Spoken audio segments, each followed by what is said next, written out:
Hello, my name's Ralph and welcome back to the channel. It's my time, let's go.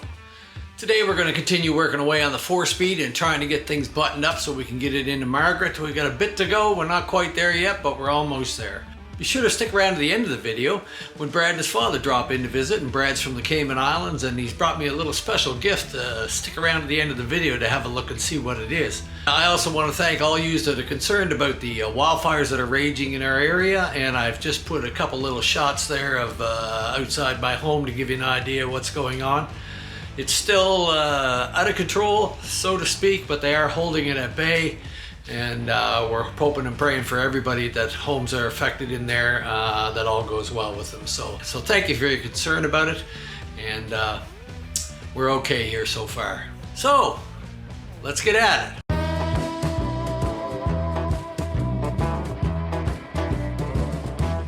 So we're back at getting our transmission assembled, and now while I've got the case all washed and flushed out, one thing that I can tell you to do is to take your nuts for the bottom of your case. Make sure that everything threads on there just like it should. They can be gobbled up with stuff. Nothing worse than trying to put your transmission in and then underneath and finding that a nut won't go and you get it in 2 threads and then you've got to torque it on there. Leaves you with a bad feeling. So I found that in this case I've got a bad stud on this side. It's not that the stud is stripped, it's just that it's crudted up inside and we can't seem to get it off, so I'm going to take the time here to run a dye down over it to just try and clean those threads up. Takes a little extra time to check everything, but boy, it saves you a lot of grief when you go to put it together. The nut wanted to go on, but it seemed like once you got in 2 or 3 threads, it would bind up. And upon inspection and looking at it, you could actually see that there was a slight bit of a problem with the thread there. So I'm hoping that by running the dye down over it, I'm going to alleviate that problem.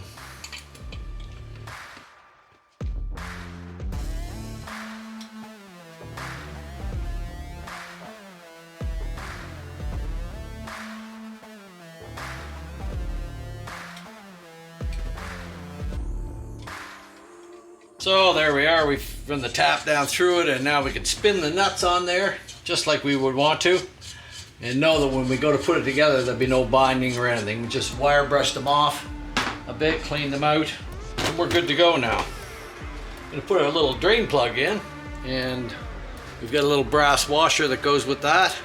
The nut actually has a small shouldered area here, and that's where the brass washer is shouldered. And that fits down over that shoulder, and that will seal it up. So we're just going to take a little bit of sealant on that. Time to open up a new one, I think. We're just about, there's always one little squirt left. Put a little thread sealer on that just for added protection.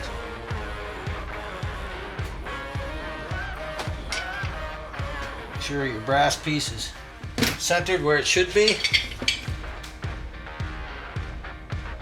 Okay, now we're going to put our little jig on.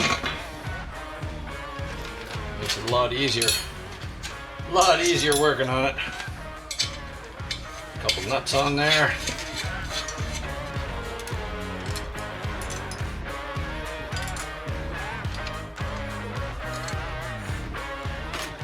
Now, let's get our new bearing out.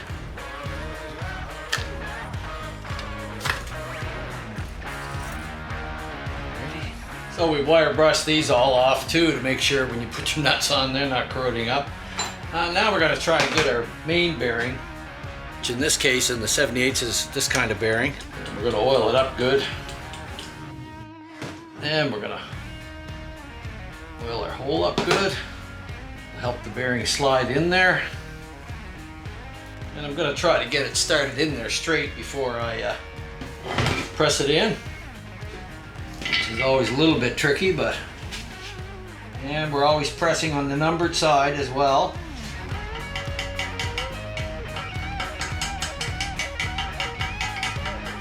Just very lightly tapping it into place.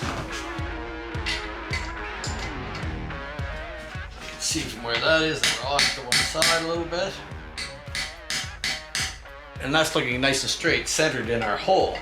So when I go to press it down, I know that it's in there straight. So we've got it supported in here with this piece of brass underneath to support the other side of the case.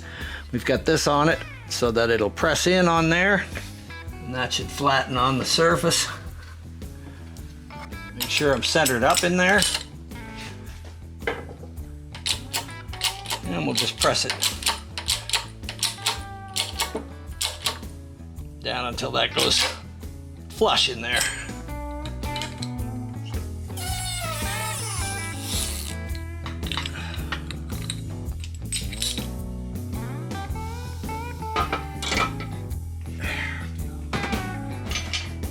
So what we got here is we're still down on this side a little bit. So I'm just going to try to move it this way slightly, and we're just flush with that side. So we want to try and push it down just a tiny bit more. So I've got an arbor the right size for it. We'll have to try and line it up one more time, but it's all part of the game. And we're just going to give it a slight push. Just enough to drop it down below the surface and center it up in there.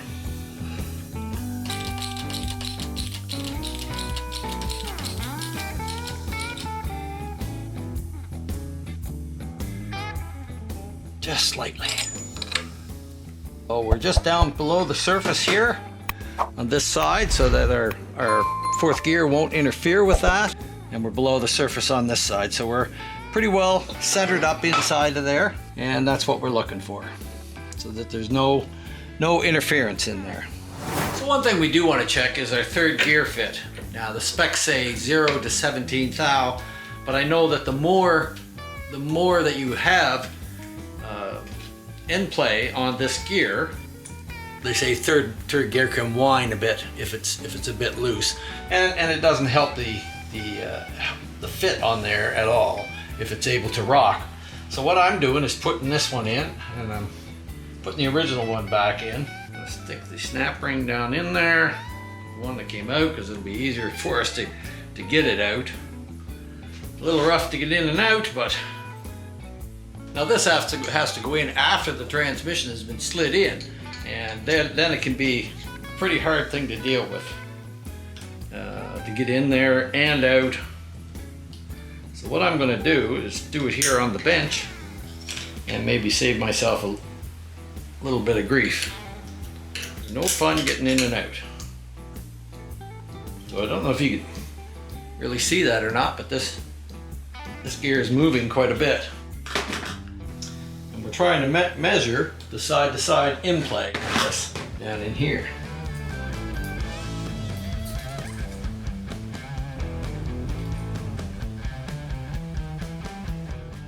Give me a couple thou clearance. So I think what I'm going to do is I'm going to take that out. I've got a 10 thou bigger shim in here, and I'm going to put that in there, see where that will get me.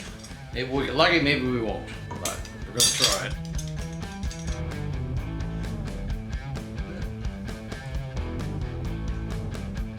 So we've got our dial set up here, and I'm clipped in, so we just want to see how much it's going to move.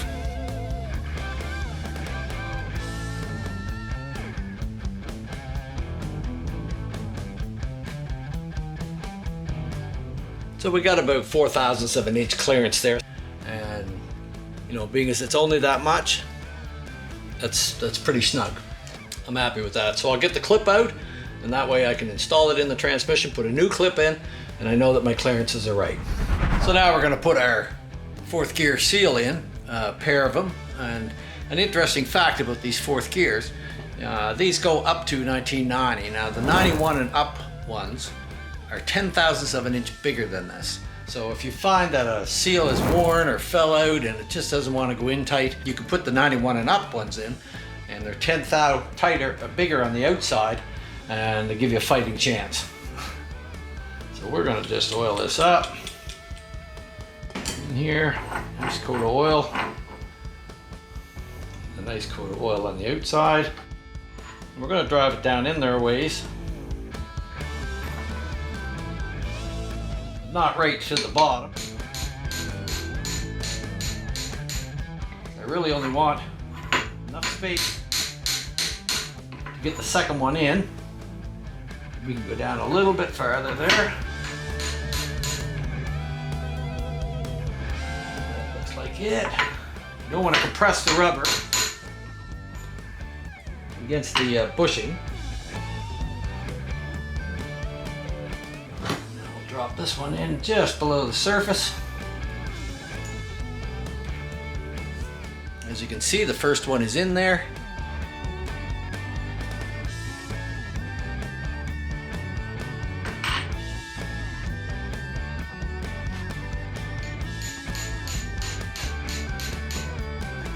Again, we don't want it down and crushing out against the other one. Just down flush with the surface. Should do it just fine. You can see that they're just in there and they're not crushing each other out. We've got a nice double lip seal in there. All right, fourth gear, good to go. Bushing, the thing on the outside, so it's all looks great. We're just gonna oil this up, this bushing up good. This gear, needle bearing, I mean. We'll oil up the inside of this nicely. And we can just slide our fourth gear right in through there. So now we're gonna slide our main shaft in there. Just oil it up good. And we have to have our third gear ready to go. Third gear, our spacer, and our new clip. So we're gonna put our main shaft in now. We have to put that in. We need to get our third gear in. The spacer that we need. C-clip. And we have to put the shifter clutch in. Now the shifter clutch is marked high on one side, and that means that it faces high gear. So slide that in. Slide the whole shooting match in there. Okay, slide third gear over, our spacer in there, and we get our third gear clip started here. It's a little tricky. The open end so we can start it. Try to get it started in there and not to spread the C-clip any more than you have to. Work it till you get it started all the way around. And once it's started in there, slide it in and make sure your C-clip is in far enough that you can get the shifter clutch started onto the shaft like that. Just push it in. There we go. Slide it between the teeth on the gear. There, and that should seat it in there. Turn it around, make sure our C-clip is seated in the groove, and it is. All right, just tap it into place there.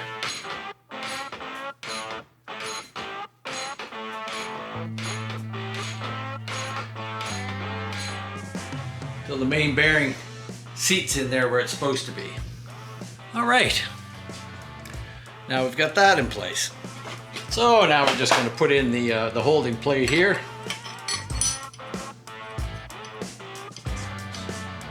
This way, flat here. It'll match up with the counter shaft one. And we are all electric on this, so we got no kicker gears, so it's not as critical. Now they say those are 5 to 7 pounds. But again, they're a hard spot to get in at. I just set them in there with an impact.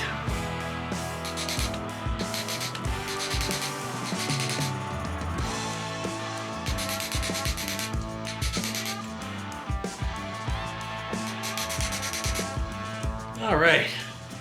What? Once again, that's buggered that. What has happened? I got it locking up on me. It's locked up. What is going on?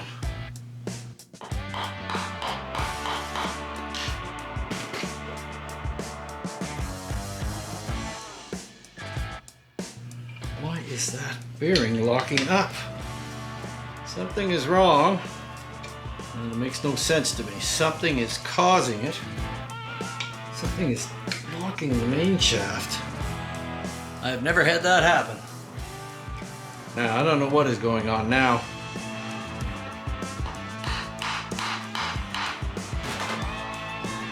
Just move it that much and it frees up.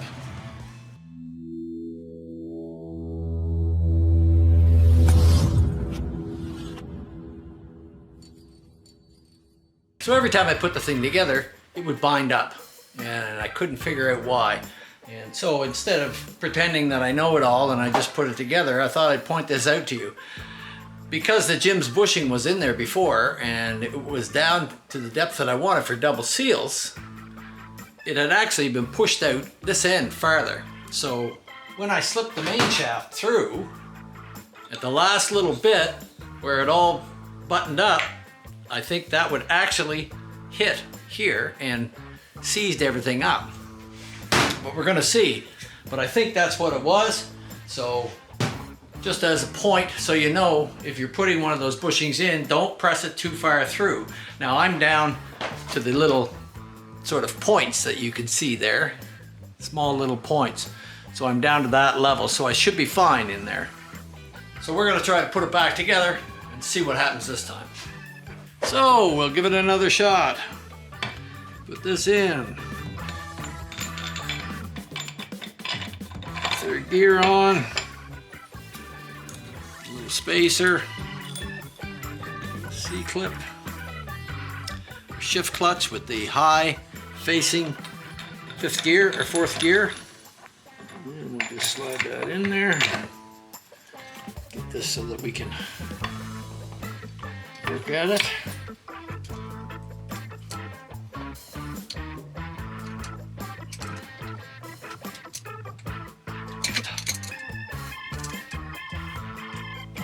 Just one little piece to go there. There we go. Now we've got it started on there. Put our shifter clutch in it, in the grooves, and just push that back in. And that should lock it in there. Okay, those are locked in. Put some oil on that outside of that race.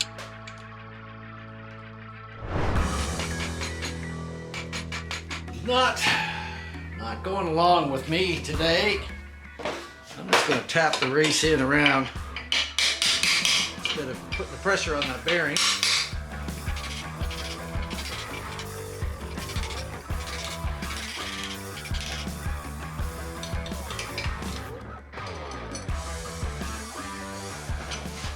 Let's hope it's got it that time. I hadn't pressed that Jim's bushing in, and I have to admit that when I was cutting it down to size, I wondered why the bushing was so far down in there. And I should have thought by looking that bushing had been pressed in there too far. That's what likely caused a lot of the problems. It's easy to miss something, very easy. And that's why if something's binding or not going in just right, stop. Stop, stop, stop. Have a look, even if it means taking it all apart, because if you're having a problem with it now assembling it, imagine the problem you're going to have running it.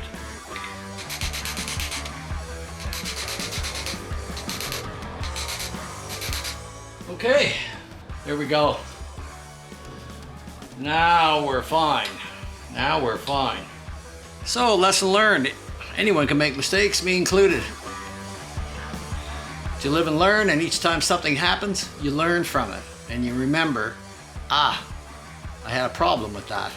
Sometimes you have to look it up to see what the specs are or something, what the problem might be. Other times it's just sort of trial and error and making sure that think about what's happening, what's causing something to bind somewhere. It shouldn't, you know, these things should tap in there. We should have no binding. That's the first time I've ever had that kind of problem, but as I say, I didn't install that Jim's bushing, and I should have seen how far it was sticking out and realized what was going on, but I didn't, so I was wrong. But it's a good lesson to show you. If you press one in, don't press it in too far. Okay, now, I think it's time to set our counter shaft in. I've got a new counter shaft for it. The other one had grooves cut in it. So we're just going to put some oil in there where the counter shaft goes. Can be a bit of a patience tester.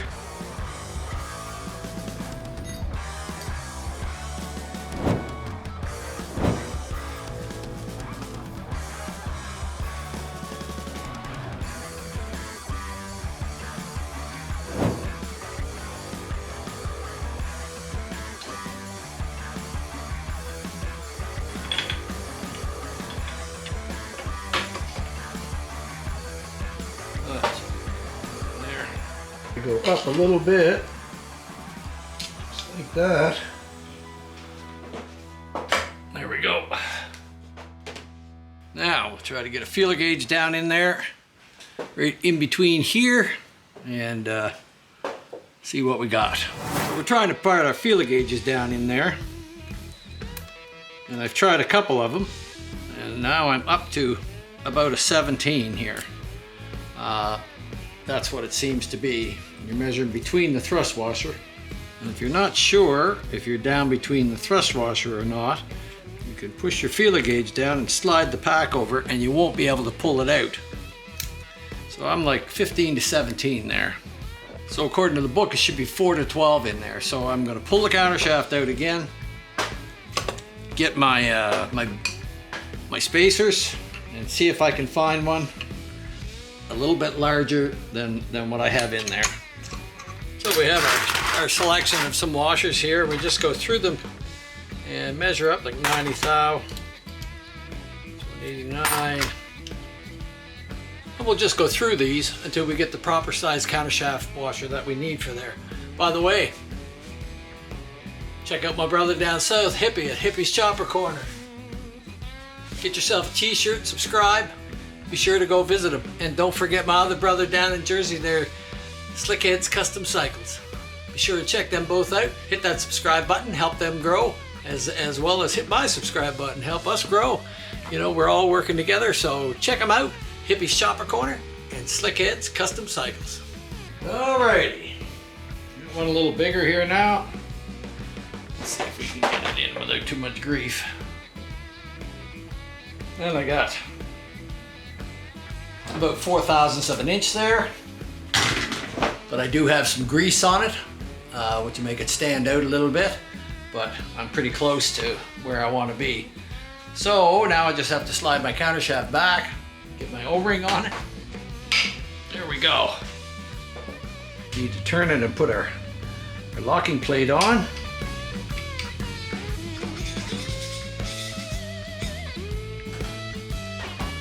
Not unusual for new shafts to be a little bit fussy there.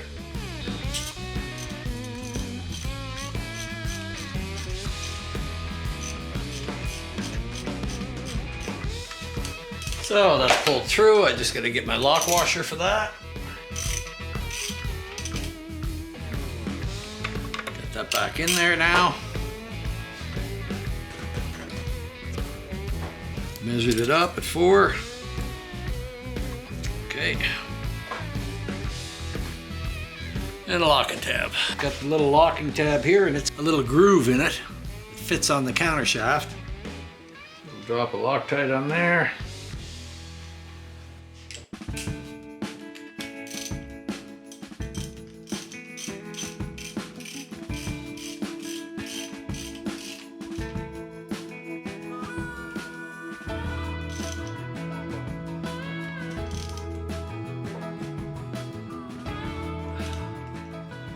Says 55 to 60 pounds on this.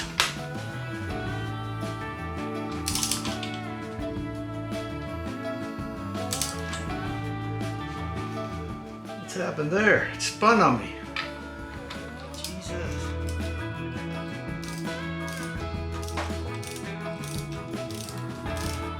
So we've got a new nut on here and a new plate. The other plate rounded right out on me. I don't get it, but there we go. Okay.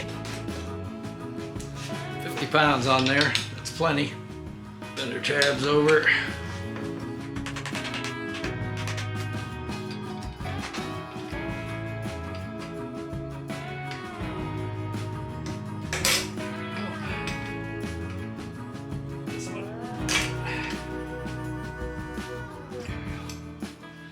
That we should have by the looks of it.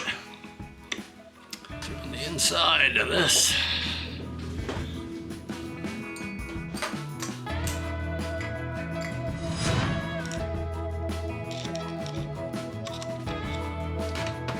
Slide that over. Get the shift forks in there.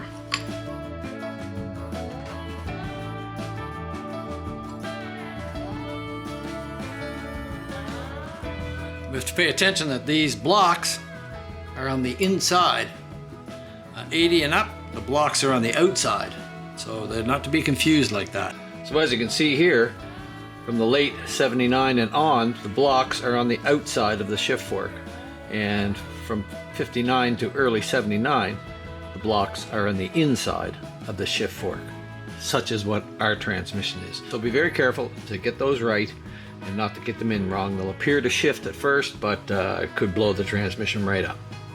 And I got some new top hats for here. And we'll put a little bit of grease on them right now. So we're fooling with them and we don't want them falling down inside.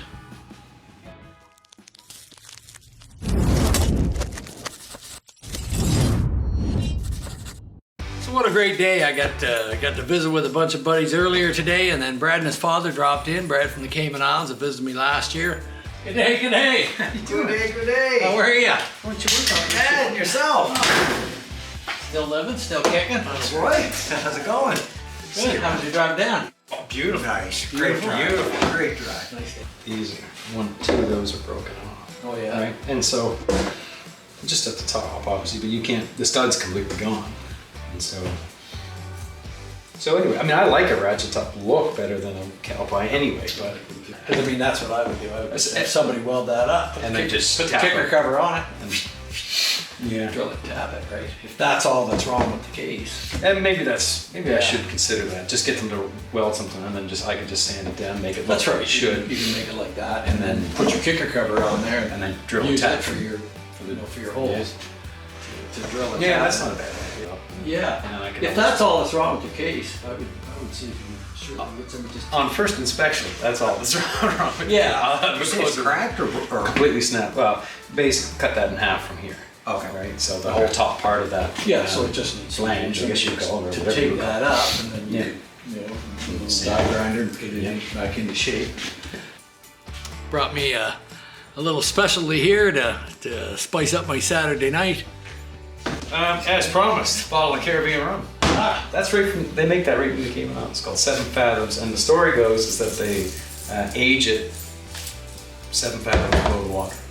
Do what? 7 fathoms. I think a fathom is I forget how many. I never fathom was. Yeah. A fathom is a distance. Yeah. I forget how deep it is, but anyway, so they age the rum below the sea. So. Oh, is that right? Yeah. Really? So it tastes like stuff. I've never heard that. Yeah. And apparently they're good for starting Harleys in cold weather. A couple shots of that. Anything gonna fire out. East Coast ether. Thank you very much. And a friend of his who runs a local bike shop down there in the Camin Islands sent me up this tank top. Thank you very much. Appreciate it very much. And so then there's a bike shop down there.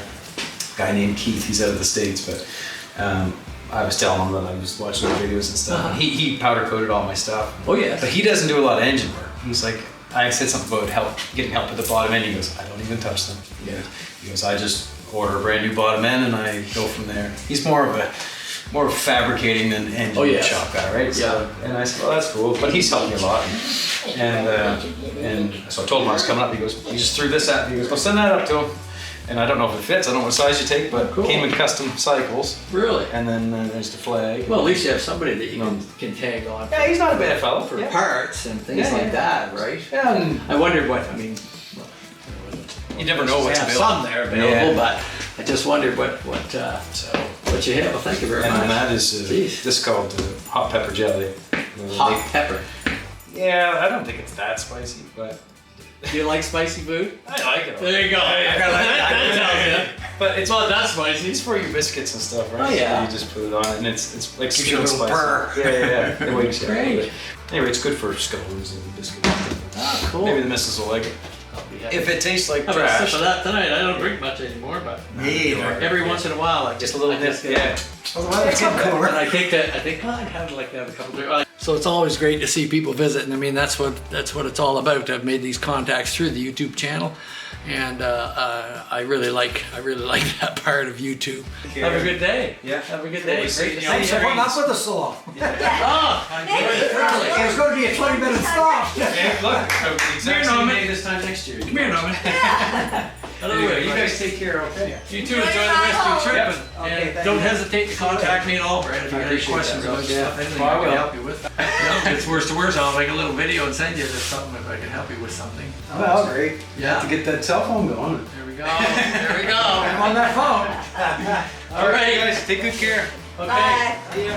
Have a good trip back home, Brad, and hope to see you again next year. And if you need any problems with your project that you're working on down there, don't hesitate to give me a call. Be more than glad to help you out in any way I can.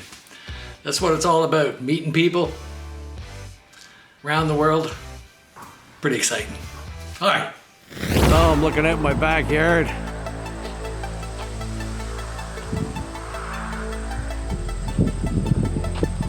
The winds have changed because of the hurricane offshore. I rode out that way, but the farther I went out, the worse it got.